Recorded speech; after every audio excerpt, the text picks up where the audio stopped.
Bine v-am găsit la un nou videoclip cu totul și cu totul inedit. Genul programului a spune divertisment parfumistic, subiectul clipului de astăzi inegalabila, inconfundabilă Barbie. Leitmotivul acestui videoclip, după cum se poate observa cu ochiul liber, este culoarea roz, foarte mult roz. M-am conformat în acest sens.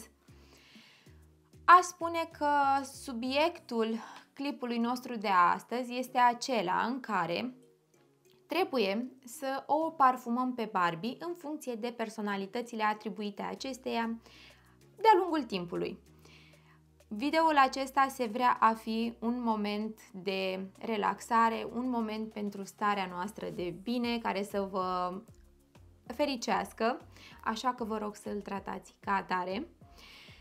Și ca un fun fact, înainte de a trece la alegerile mele pentru Barbie în diferitele ipostaze ale ei, aș vrea să menționez și faptul că se spune că lumea a rămas fără culoarea roz după filmul Barbie.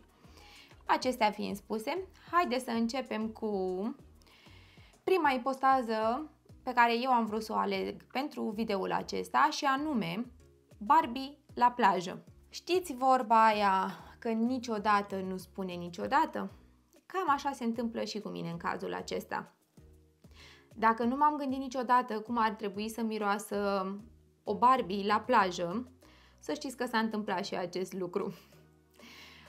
Am stat așa puțin și m-am gândit la toate vacanțele ei și la cum ar trebui să arate parfumul perfect pentru o Barbie la plajă și am ajuns la concluzia că parfumul perfect ar fi acela care miroase a cocktailurile de pe plajă, care fără doar și poate să fie un parfum fructat foarte dulce.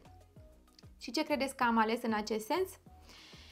Un parfum recent intrat în colecția mea de parfumuri pe care l-am primit. Nu am mai testat nimic până acum de la acest brand. Vorbim despre Miami Blossom de la Escada. O sticluță foarte frumoasă, perfectă pentru această ipostază în care mi-am imaginat-o eu pe Barbie, și sticluța este foarte jucăușă, mă duce cu gândul la o Barbie. Să știți că parfumul acesta, deși nu persistă el foarte bine, așa cum se întâmplă de altfel cu toate parfumurile de la Escada, îmi place extraordinar de mult. În primul rând pentru că mă duce într-adevăr cu gândul la un cocktail de fructe, mă duce cu gândul la o vacanță, la o zi la plajă și îl văd într-adevăr purtat de Barbie. În deschidere eu simt foarte mult acea notă de pepene roșu, foarte copt, foarte zemos, și în momentul în care începe să se așeze puțin pe piele, ceea ce resimt este acea notă de ananas copt, suculent, lăsat așa să se coacă în bătaia razelor soarelui. Așa că eu văd potrivit acest parfum, în special pentru o Barbie la plajă, dar și pentru acele fete care iubesc distracția și parfumurile dulci pentru această perioadă a anului, pentru că este un parfum pentru vară și o să vă fac și vouă un close-up să îl vedeți așa puțin mai de aproape, pentru că este foarte frumoasă sticluța. Cam asta a fost prima mea alegere.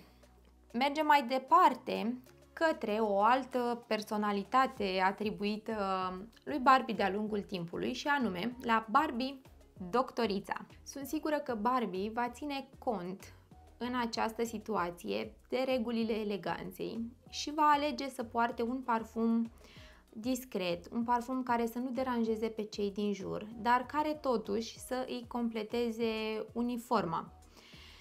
Așa că, în acest sens, am ales un parfum al cărui nume este foarte sugestiv și, într-adevăr, mă duce cu gândul la o Barbie. Vorbim despre Blonde Rose de la Clean. Este o apă de parfum, este un parfum floral, moscat, foarte diferit de tot ceea ce am mirosit până acum, un parfum elegant, feminin. Este genul acela de parfum care te face să te simți bine, pe care îl simți foarte aproape de piele și care nu deranjează sub nicio formă pe cei din jur. Deși este un parfum liniar, să știți că îmi place foarte mult pentru că se simte așa ca o infuzie de trandafir. Este un trandafir foarte frumos, o notă foarte curată și o să vă fac și vouă un close-up să vedeți sticluța acestuia pentru că este foarte simplă și să știți că și parfumul este un parfum sofisticat în toată simplitatea lui. Chiar îl văd purtat de Barbie în această ipostază. Mergem la o altă Barbie, de data aceasta o Barbie puțin mai activă, o Barbie sportivă. Și la sală Barbie trebuie să folosească acel parfum care să reușească să-i creeze o experiență incredibilă, care să-i ofere foarte multă pozitivitate și de ce nu să-i sporească performanțele. În cazul acesta, ținând cont de această personalitate, am ales un parfum foarte jucăuș, curat, care să nu deranjeze pe nimeni și să nu stârnească reacții adverse și am ales Moschino Toy 2. Un ursuleț simpatic pe care îl văd foarte bine în geanta de sală a lui Barbie. Este un parfum curat care miroase a ceva proaspăt. Este și ușor fructat, un parfum tineresc, foarte jucăuș. Sticluța nu vă mai spun că m-a cucerit și este un parfum perfect pentru a fi purtat la sală. Îl văd ca fiind feminin și foarte luminos. Mergem la cea de-a patra personalitate și anume la o Barbie cofetăreasă. În cazul acesta nu cred că este nevoie de foarte multe lucruri de spus și de adăugat.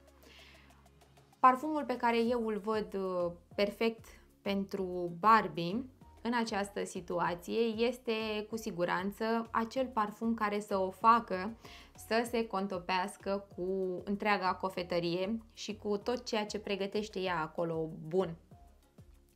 Și am ales și aici un parfum, zic eu, perfect. Lira de la Casa Moratti. Am aici o sticluță micuță de 30 de ml, este o apă de parfum. Deși este un parfum pe care eu îl port doar în sezonul rece, de dragul clipului am ales să îl introduc astăzi în acest videoclip la această categorie pentru că nu am găsit un altul care să se potrivească mai bine sau, de fapt, dacă stau și mă gândesc, în aceeași direcție ar putea să fie și Bake de la Acro, dar pentru că despre acela v-am vorbit recent, am zis să mai diversific puțin, așa că l-am ales pe acesta. Este un parfum care îmi oferă o stare de bine și cu siguranță i-ar oferi și ei. Ar avea mai mult spor acolo când ar pregăti prăjiturile. Este un parfum care mă duce cu gândul la o prăjitură, la o tartă cu lămâie, deși vă spun sincer că eu simt și ceva notă de caramel, o notă de caramel un pic mai intensă. Ador parfumul ăsta și sticluța lui este foarte frumoasă, nu știu cum să-l țin să-l vedeți și voi, cam așa. Să știți că parfumul ăsta pentru mine este așa ca o fericire inofensivă, fără calorii zero. Îl văd purtat de Barbie fără doar și poate. Cea de-a cincea Barbie despre care vorbim astăzi este o Barbie fashionistă. În cazul acesta mi-a fost puțin greu să decid între două parfumuri pe care le aveam eu în minte la această categorie, dar m-am lăsat inspirată de poza pe care v-am atașat-o deja și ați văzut-o. M-am lăsat inspirată de ținutele acesteia și m-am gândit la ceva care să se potrivească cu ceea ce poartă ea în mod normal și la ceva care să-i completeze ținutele. M-am gândit la un parfum foarte jucăuș, foarte plăcut de toată lumea, un parfum care să mă ducă cu gândul într-adevăr la această lume a modei și care să fie purtat de o Barbie. Ei bine, în acest sens am ales un parfum foarte drag mie, un parfum jucăuș, despre care pot să vă spun că strigă a Barbie fashionista. Este vorba despre Tuili Eau Poivre. M-am lăsat inspirată de pălăria pe care o purta Barbie, așa că uite și aici pălărielul meu nebun că s-a întors. Este un parfum foarte jucăuș, așa cum v-am spus, un parfum tineresc, foarte interesant, îndrăzneț aș spune, așa cum sunt și ținutele purtate de către Barbie. Sticluța este absolut minunată, strigă a Barbie și vă fac și vouă un close-up să vedeți imediat. Eu ador nota de piper din acest parfum și este un parfum care persistă foarte mult timp pe piele, pe haine, un parfum demn pentru o Barbie în ton cu moda. Mergem la cea de-a 6-a categorie și anume la o Barbie balerină. Aici m-am gândit la ceea ce reprezintă pentru mine o balerină și pentru mine balerina este acea păpușă vie care reușește să îmi transmită foarte multă feminitate, eleganță, discreție, care reușește să-mi transmită acea stare de calm pe care o găsim doar atunci când mergem la balet. Și în cazul acesta m-am gândit că un parfum potrivit pentru Barbie în această ipostază ar fi un parfum care să reușească să capteze toată expresivitatea artistică a unei balerine. Și aici am ales un parfum pe care l-am adus de curând, l-am readus, mai bine spus, în colecția mea, pentru că mi-era dor de el. Vorbim despre flori de Himalaya de la Rituals. Am o sticluță foarte micuță, rozalie așa, care recunosc m-a dus cu gândul la Barbie. Are 15 ml și cei de la Rituals au schimbat ambalajele în ultima perioadă, dar să știți că esența este aceeași pe care o știți dacă ați mirosit parfumul acesta și în trecut. Un parfum floral, unic, foarte discret, dar care se face totuși remarcat. M-a dus cu gândul instant la o balerină.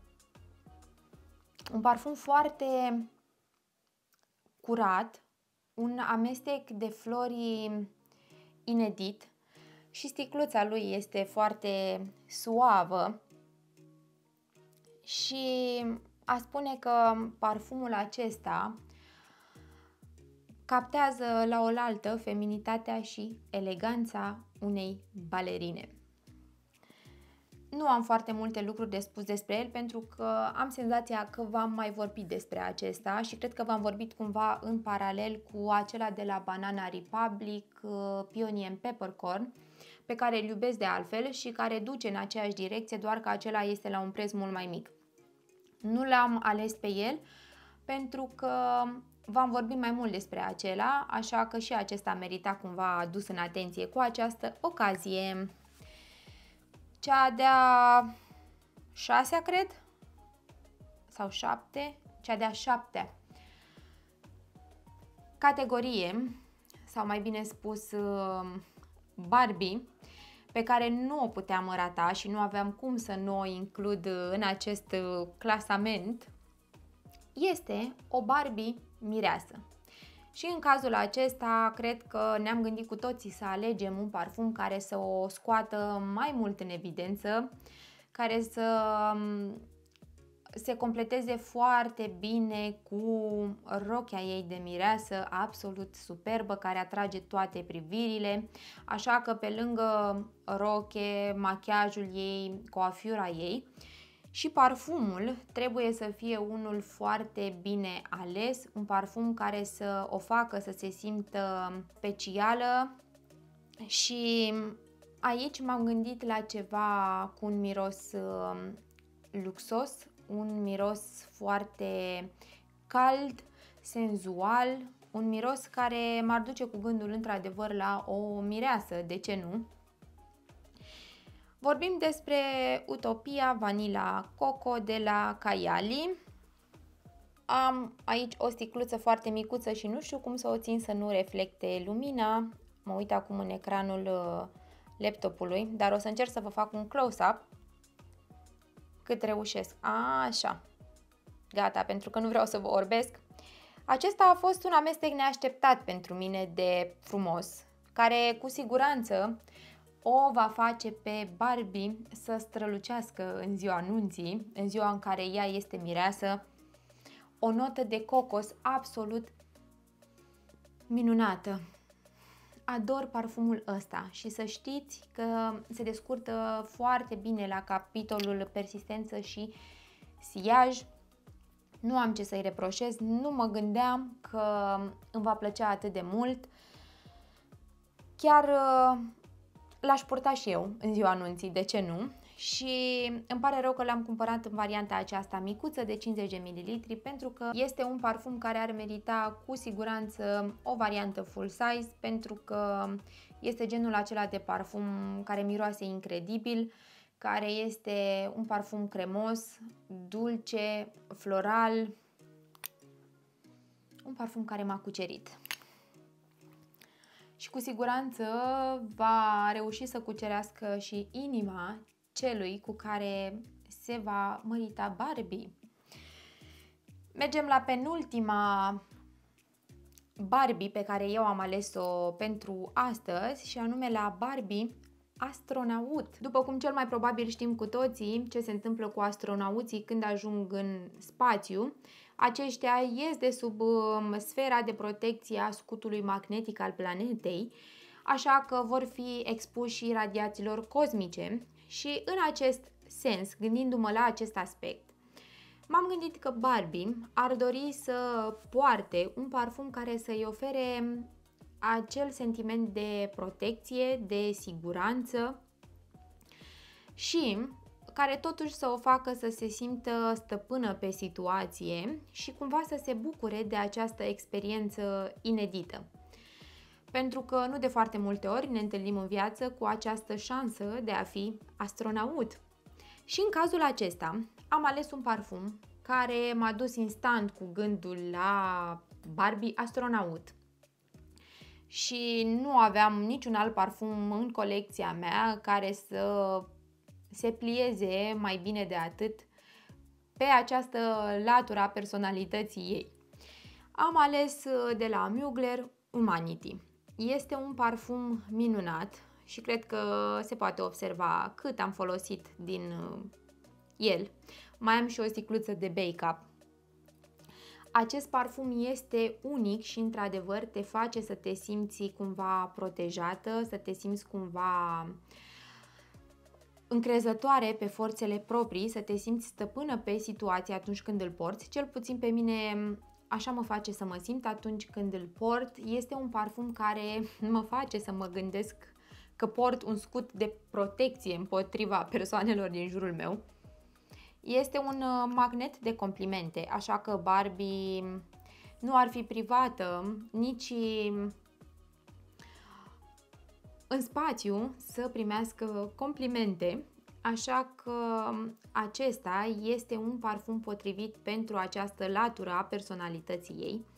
Este un parfum inedit, care pe de o parte are foarte mulți iubitori, dar de altă parte are și foarte multe persoane care nu îl suportă și înțeleg de ce, pentru că această combinație de note pe care acest parfum le conține, mai exact smochine, caviar, frunze de smochin,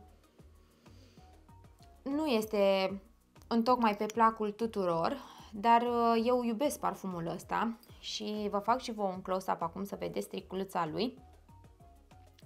Și cred că este un parfum unic, așa cum este și experiența în sine pentru Barbie. Spuneți-mi și voi ce parfum ați alege la această categorie, pentru că eu nu am avut o altă idee mai bună decât aceasta. Și am ajuns și la cea de-a noua Barbie, pe care am ales-o ca subiect de discuție pentru astăzi. Și am ales-o pentru că mi-a sărit în ochi sticluța, așa în mulțimea de sticle de parfum pe care le am. M-am gândit la o Barbie geisha. Geișele îmi transmit eleganță și feminitate. M-am gândit și aici la un parfum care să mă ducă într-adevăr cu gândul departe, mai exact la ținutul geișelor. Mi-a revenit acum în minte și imaginea geișei din filmul foarte cunoscut, așa că cred că este o idee bună să revăd acel film. Dar revenind la alegerea parfumului pentru Barbie geisha, acesta este și el foarte sugestiv pentru că m-a dus cu gândul acolo în numele lui, de la My Geisha Sakura. Este un parfum care într-adevăr te duce cu gândul la ținutul gheișelor, un parfum fructat, floral, și spun asta pentru că resimt mai mult ceva note dulci în acest parfum și mai puțin florale, foarte feminin, elegant și el. Îl văd într-adevăr purtat de o gheișă și în viața reală. Sticluța este și ea foarte frumoasă. La capitolul persistență și siaj, acestea spune că sunt moderate, dar să știți că de câte ori l-am purtat și pe el, am fost întrebată ce parfum port, deci e un semn bun că este un parfum pe care Barbie l-ar purta și ea, pentru că ea aduce complimente și ar plasa-o cumva așa în centrul atenției. Și sticluța este roz, așa cum tot clipul de astăzi a fost unul roz și despre culoarea roz. Acestea au fost alegerile mele pentru diferitele personalități pe care Barbie le-a luat de-a lungul timpului. Cu siguranță acestea ar fi fost mai multe, dar nu am vrut ca videoul să fie unul kilometric și să ne plictisim.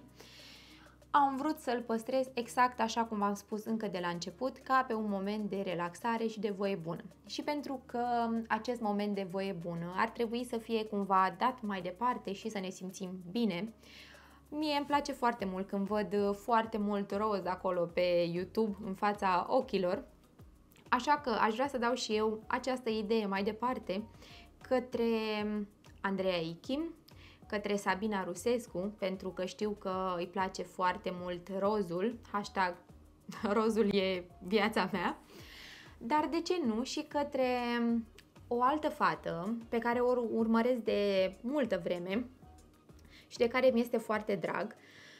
Vorbesc aici despre Raluca de la One Girl from Bucharest și aș fi foarte curioasă și de alegerile ei, pentru că și are o colecție impresionantă de parfumuri și dacă nu știți despre cine vorbesc, o să vă rog să mergeți și pe canalul ei de YouTube, pentru că sunt sigură că o să o îndrăgiți la fel de mult cum o fac eu în momentul de față.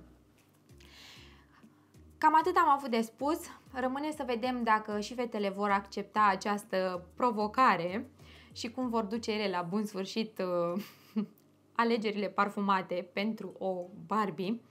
Până la următorul videoclip, aveți grijă de voi, eu v-am pupat! Pa, pa!